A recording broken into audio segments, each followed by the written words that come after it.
Thank you for tuning in to the Miss Blue Radio Show on KNER. I have Lori in the building next to me right now, and we are going to be talking about workplace bullying, a situation that actually, yes, thank you, because we need that, a situation that she just went through, and just how she feels about Texas being an at-will job market, industry, whatever. Let's talk about it. How y'all doing, ladies and gentlemen, this evening? Hopefully you guys are doing well. One of the things I wanted to discuss today was at-will employees in the state of Texas, and it has been around for a couple of different centuries here now. And I don't think a lot of workers acknowledge it or have full understanding about it. In this state, an at-will employee, a company can dismiss you from your job at any time for any reason, any hour, and any day, unless they have a written contract with you stating that they're going to work you for the next 10 years and they've already told you what your salary amount is. Then you could go to court and you could sue them. But let's talk about other things that go along with this at-will employee, that where you can get your help from if something is going on outside of that at-will employee stuff. Because, you know, in Texas there is such things as discrimination. We are protected from employers discriminating against us, and people needs to know this. And it's very important that if you're going through a situation and your boss is harassing you and mistreating you and putting the workload off on you and not the other co-workers, it's important for you to start documenting these things. If they're stressing you out or creating a hostile work environment for you, your managers or your supervisors, start documenting that stuff. When you reach out to EEOC, let them know on this date, at this time, this is what happened. Miss So-and-so done this. Document who was all around you when this took place. Because right now in the state of Texas, so much is going on with COVID-19. Peoples have lost sight of their rights being violated. So it's time for you to open your eyes and take a look at why you got high blood pressure, why you're stressed out on this job. It's time for you to start documenting things. Go to HR. Send an email to them. Tell them confidentially what your employer or your manager or your supervisor or your coworker is doing to you. If you're being bullied on the job by a coworker, you need to note this stuff. Let them know that you reached out to the HR department when you reach out to EEOC. Everything in your workplace should be documented. If someone is screaming and cursing you with profanity, that's not tolerated. Document that. Because if they come back later on and terminate you, that's wrongful termination. So you're no longer under the at-will employee. Now you're under the law where the state of Texas has to protect you for discrimination by race, creed, or color. You have to be protected. So do you think that the jobs, do they treat all of the workers like this, or is it just contract workers that's not permanent with the company that's being mistreated? It's a lot of contract workers that's in contracts that's being mistreated on these jobs. And you all think because you all are contract workers, you all don't have rights. Yes, you do. You do have rights. You could reach out to the company, the staffing agency that employed you, and you could let them know what you're going through mentally. And if they don't assist you and stop that person from mentally abusing you, it's time for you to make a complaint with EEOC and report them as well as the company that you're working for. And if you could get a couple of witnesses and do a class action lawsuit and settle through EEOC, that's what you need to do. Quit being beat up on these jobs. Quit taking low salaries on these jobs because you don't know how to speak up, because you're afraid that you're going to be terminated because you're speaking up and you've been there for 5 years and you're still making $13 an hour. Come on, you deserve 17 or 18. After 5 years, you should be at $21 an hour. Well, I'm familiar with EEOC, right? So for someone that is not familiar with EEOC, what can they do if you were to report workplace harassment and bullying? Well, the first thing EEOC would do would reach out to you and they would interview you. And the next thing they would do would start investigating that company. And they would literally come out there and investigate them for 6 months. And then they would come back to you with their findings and give you a right to sue letter.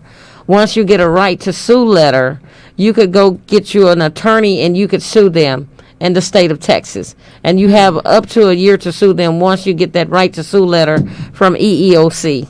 Okay, so if you are a contract worker or just, a permanent worker and you're being mistreated by your company, you can contact EEOC and they will, sounds like almost, represent you. That's correct. For free and look into the company and start a case for you. That is correct. That's good news for Yes. people that don't know. And so, without going into details, you actually was stressed out recently and went through something, an ordeal with the company. Yes. Would you like to talk about that? Yes. One of the things we need to start doing as a experienced professional people, we need to stop doing the work for the managers. When your manager is being employed and paid to do a job, you don't get part of their salary. If your manager is constantly putting work off on you, it's time for you to start asking for a higher salary. It's time for you to ask for a pay raise. If you got to do your manager's reports and that's not part of your title, why should you do that report? You should not be doing that. That's not in your work scope of services. Only do what's in your work scope of services. Always be a team player. Always be professional. But at the end of the day, don't let no one mentally abuse you or stress you out on any job. Stress is the #1 killer in America besides cancer. Yes, I believe that because I know I had my own experience where I fell out at a job because I had an anxiety attack. I was just tired. Yes. And so I understand like how that goes. And sometimes you just like, all I know is work. I have to provide for my kids. I got to do this. And you're not thinking about your health. Or sometimes you have a job where they won't even let you off because you're a contract worker and you don't have paid time, vacation and time off. So how do you deal with situations like that? Well, this is what I usually do. If I'm a contract worker and I have to go to the doctor, regardless of what they want me to do, my health is important. I'm going to call my agency and let them know that I'm not coming in that morning and I got this going on with my medical stuff. It's up to my agency to report it to that employer because I'm not employed by them. It is my agency's responsibility to let that employer know that I'm not going to be in the next day. Or maybe you could go on Teams and send an email and let your employer know that, hey, I got this going on medically. I'm going to be out for a couple of days. And you go from there. If they want to release you from the contract, oh, well, let them release you. It wasn't meant for you to be there. That's good. That's good information. Yes, because I went through a situation where my company hired a woman that didn't know NetSuite Oracle. She didn't know Microsoft Excel. And she would have us to report back to her in the accounting department. And she would have us telling her what was going on with the A3 contracts, the A1 contracts, dealing with the scope of things that we were going after to collect on. She would have us coming back telling her what was going on with the accounts. She took us out of the finance meetings. What? She started going to the finance meetings, lying on us to the managers and the CFOs and stuff like that there, and we knew something was wrong. And then our volume for collecting $3 and $4 and $5 million a month went from us collecting $3 to $5 million a month all the way down to us collecting just $300,000 a month. That's your fault, bad manager.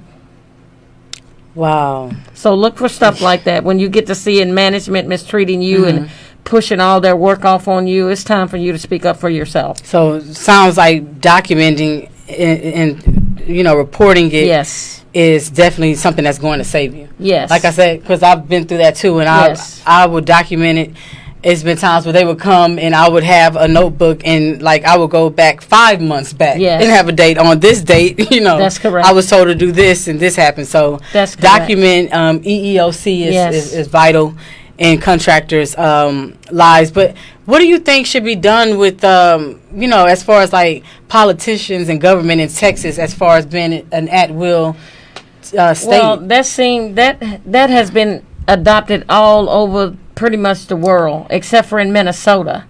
Minnesota is one of the states that don't contribute to such. And to me, that's just an acronym of slavery to hold you back. That's just something to divert you. So it was put in place to protect the employer and not the employee. So that's why you have to be smart. And people also need to know, get your education. Get your Microsoft Excel skills up. Get you an education. Learn you a trade. That way you don't have to take all this abuse off of people. You can walk off of that job and go to the next job. That's what I did. I got an interview today. I walked off that job Wednesday. Hey, look what God did for me. I trusted him. I I don't fear any man on a job. Don't be on the jobs crying, because when an employer see you crying and crying out to God, asking him why he's letting this happen to you, they love stuff like that, especially abusive ones. Don't you be sitting on no job crying, because that is not your God. That's not your deliverer. That's not your friend. That's not your husband, your boyfriend, your nephew, your cousin, people that can comfort you.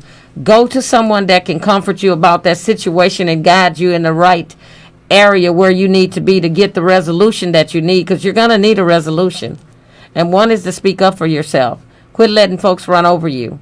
Quit letting folks pay you $12 and $13 an hour and you got an associate's degree, or a bachelor's degree, or a master's. You worth more than that. If you got your doctorate degree and your bachelor's, you should be well into six figures. Quit settling for anything. You got you got out there, you fought for that education, make them pay you for it.